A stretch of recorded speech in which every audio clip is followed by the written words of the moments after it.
মেৰাপানী দৈয়াং গাঁও পঞ্চায়তৰ বুথৰ সভাপতি বলিন তামুলীৰ কিছু সময়ৰ আগতে যোৰহাট মিছন হস্পিটেলত মৃত্যু হয়।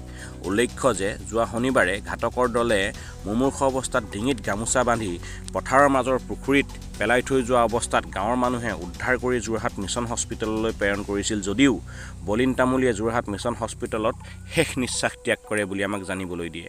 আৰু আজি বিয়লি প্ৰায় 4:30 মান বজাত তেখেতৰ নৰস্বৰ দেহ স্বগৃহ আহি পায়।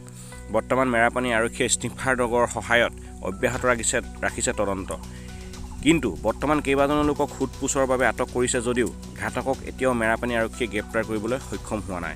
মেৰাপানীৰ পৰা জোন গগৈৰ সহযোগত খবৰ গোলাঘাট।